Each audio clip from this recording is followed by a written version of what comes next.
փաստաթուղթը այն ժամանակ պետք է ստորագրի, երբ որ կա համարժեքություն, կա հավասարություն, երկու կողմերի կամ արտահայտություն, ասենք հարցը իրականում հասնելու խաղաղության, բայց որ նայում ենք, ասենք իրանց ռետորիկային, ես ոնց որ մի քիչ, ասենք չեմ ուզի այս պայմաններում մենք խաղաղության պայմանագիր կնքենք, այսինքն գիտեք ոնց որ զիջողի դերում գտնվելով սենց ասած չկնքենք այդ պայմանագիրը, թող կնքենք հավասարի դեպքում։ Խաղաղություն չի կարող լինի, հազարամյակներով ենք մենք տուժված, չի կարող լինի դա։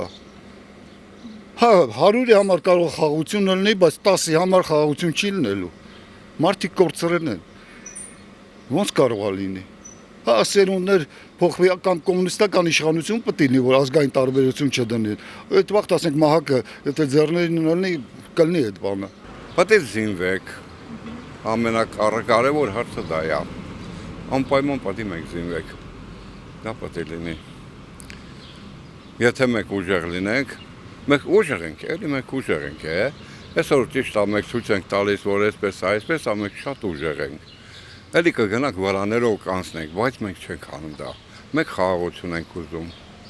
միայն խաղաղություն։ Շնամու հետ խաղաղություն։ Կլինի, 3 անգամ այդ նույն բանը եղել է Հայաստանում, 3 անգամ, էլի խաղաղություն եղել է։ Բան ես կասկածում եմ։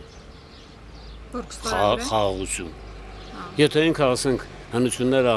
ջարդում, թափում, գերեզմաններ, խաչքարեր, տոեսին, եկեղեցիներ, բաներ, ոնց կարաս ասես դրա բաժ։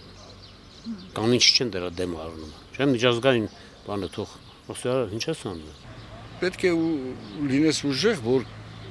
քո հետ հաշվի նստեն։ Պարտված երկրի ղեկավարը, պատերազմի պարտված երկրի ղեկավարը չի կարող լինի, ավարտված է այդ թեման, ինձ համար դա է։ Գույն գլխավոր հրամանատարը եթե պարտված է անում, բնական է, սենց էլ պետք է լինի, լավ կլինի, ստեսություն ասի, ուրիշ բան չէ։